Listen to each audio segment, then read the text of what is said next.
नमस्कार व्यूअर्स, मैं हूं अमीश देवगन। आप देख रहे हैं न्यूज 18 और न्यूज 18 पर आज मेरे साथ मौजूद हैं मेंबर ऑफ पार्लियामेंट जानी मानी अभिनेत्री कंगना रनौत जी। कंगना रनौत जी, आपका अभिनंदन है न्यूज 18 पर। धन्यवाद सर। सबसे पहले तो आपको शुभकामनाएं। आपकी फिल्म आ रही है भारत भाग्य विधाता, उसके लिए आपको बहुत बहुत शुभकामनाएं।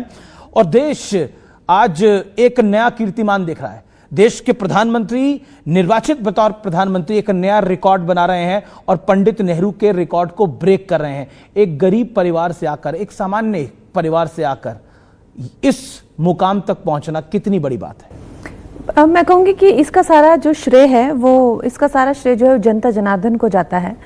और आज हम देखते हैं पूरे विश्व में, तो हमें इस बात का भी एहसास होता है कि एक स्टेबल गवर्नमेंट होना भी कितनी बड़ी जो है देश के लिए एक सौभाग्य की बात है।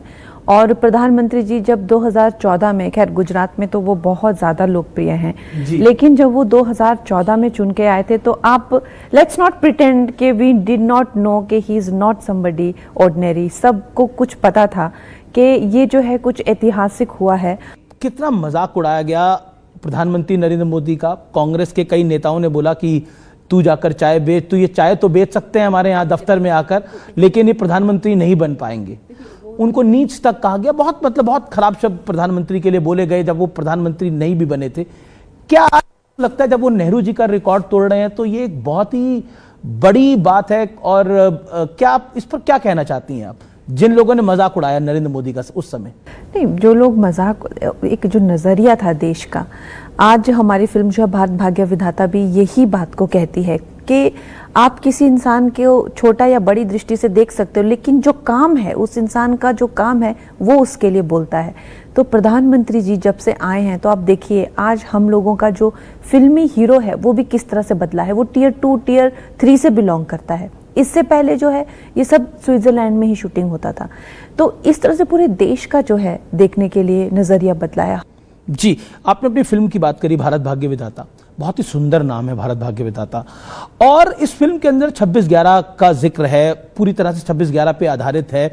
किस तरह से, और आपकी इस फिल्म की स्पेशल स्क्रीनिंग मैंने भी देखी और उसमें आखिरी में जो आप एक बहुत ही शानदार स्पीच देती हैं और वर्दी की जो आप बात करती हैं, क्या आपको लगता है वाकई जिस तरह से कंपनी बाग बन गया था 26/11 में, मुंबई किस तरह से आतंकी आए और ढेरों भारतीयों को, निर्दोष भारतीयों को मार के चले गए, वो मतलब इतना दर्दनाक हादसा इतिहास में कभी नहीं देखा भारत में। आपने फिल्म देखी, आपने मुझे आते कहा कि आपकी फिल्म बहुत अच्छी है, तो अभी आप बताइए दर्शकों को। वाकई अच्छी है। मैंने कहा आपको फिल्म बहुत अच्छी है और बहुत ही अच्छे कॉन्सेप्ट पे बनी है, इसमें कोई दो राय नहीं है। आज तक मैंने कोई नहीं देखी जो फिल्म नर्सेस पे बनी हो और भारतीयता की फीलिंग क्या होती है उस फिल्म में दिखाया गया है। जी धन्यवाद सर। नहीं, आपने जैसे बोला कि देश का क्या माहौल था उस वक्त, ये इस फिल्म से हमें देखने को मिलता है कि terrorist used to just walk in and go into 5 stars, into hospitals, into nursing homes. और उसके उपरांत जो है, जो वहाँ पे लोग काम कर, उनको मुंह बंद रखने के लिए कहा जाता था कि ये मैटर को है, ज़्यादा अब मत उछालो, अपना मुंह बंद करो और चुप बैठो। इस तरह से देश का माहौल था। और कितने दिनों तक तो कांग्रेस की सरकार और कुछ ऐसे बुद्धिजीवी जो है वो टेररिस्टों का कलावा, और वो देखकर जो है ये बताते रहे कि ये जो है आरएसएस के लोग थे। इस तरह से इन लोगों ने कितनी साजिशें की देश के खिलाफ।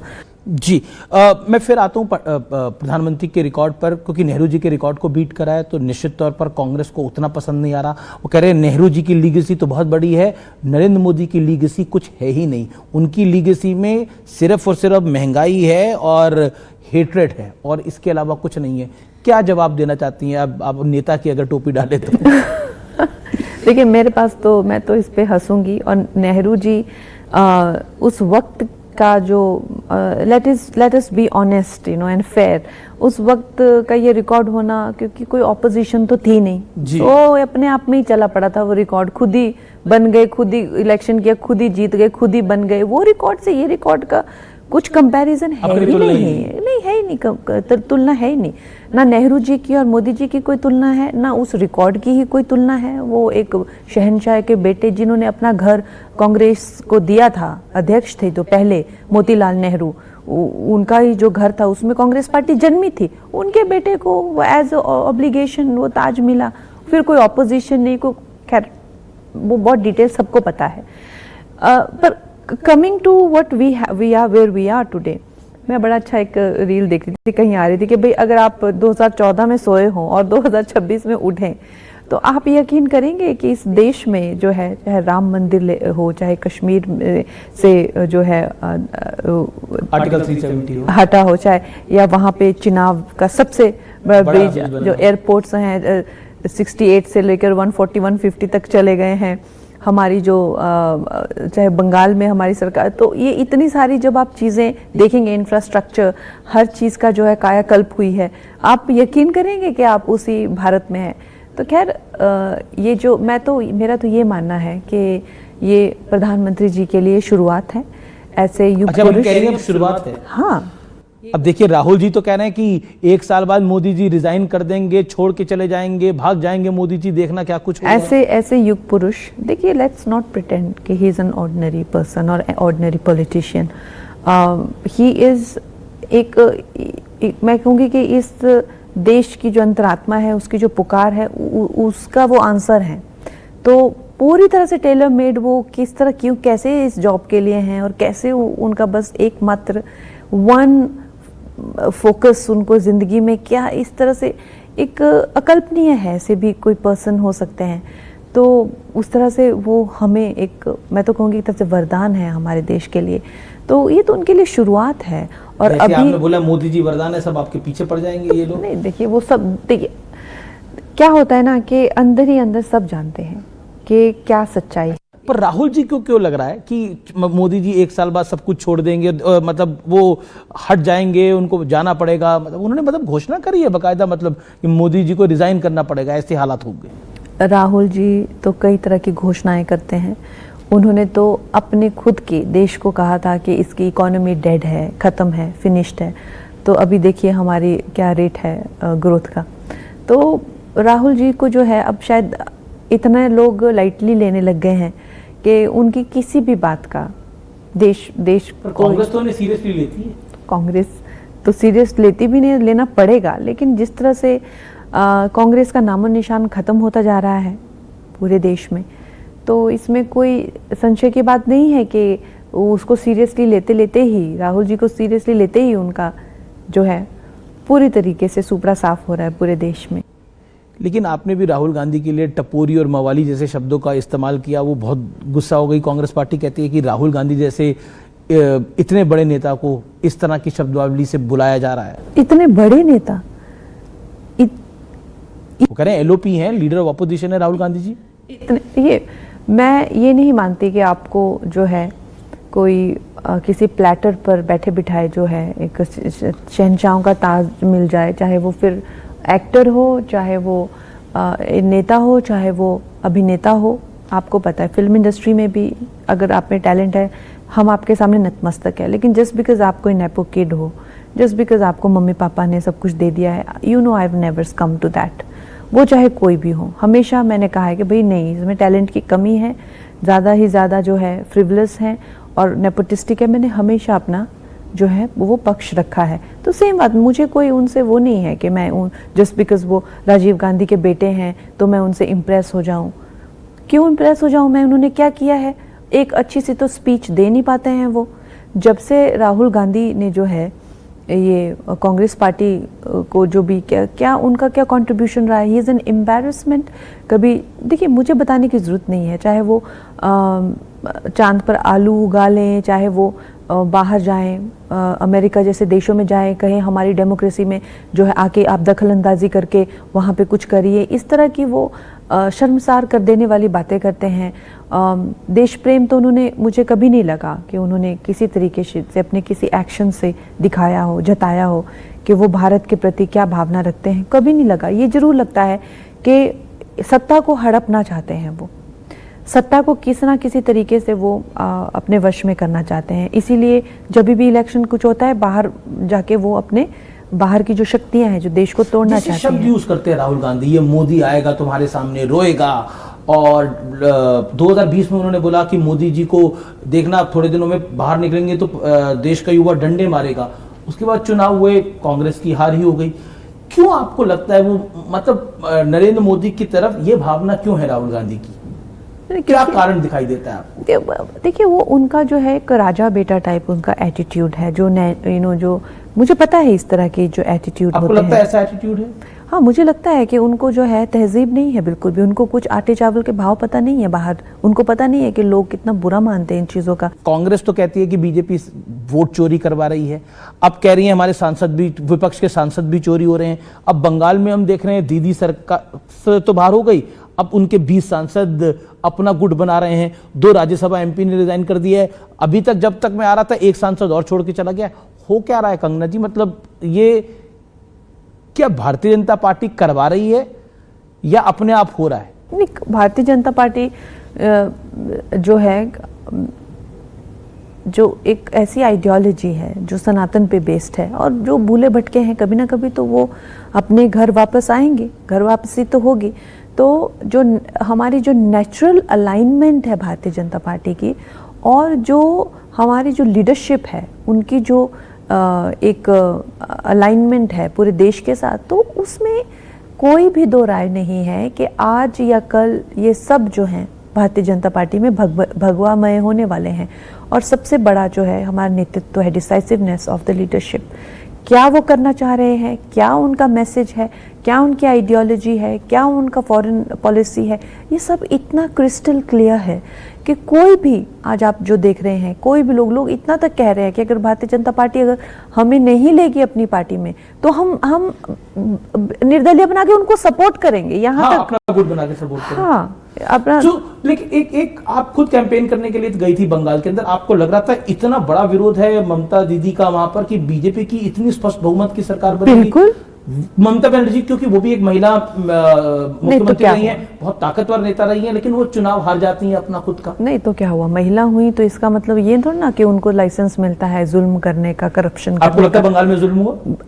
क्या बात करें आप, तो पिछली बार ही सरकार बनने वाली थी बंगाल में, 100% पिछली बार बनने वाली थी, लेकिन जितने घुसपैठियों को बुला बुला कर जो है ये क्या कहते हैं, जिनको फिर SIR के करके निकाला गया, उनको कितने लाख, पिछली बार मुझे 10% का कुछ गैप था, 60-70 लाख का, वो 90 लाख से ज्यादा, करोड़ से ज्यादा तो लोग वहां पे फर्जी थे, आए नहीं वो लोग, कहीं भी दिखे ही नहीं, वो भूत जो हैं, अदृश्य लोग वोट कर रहे थे।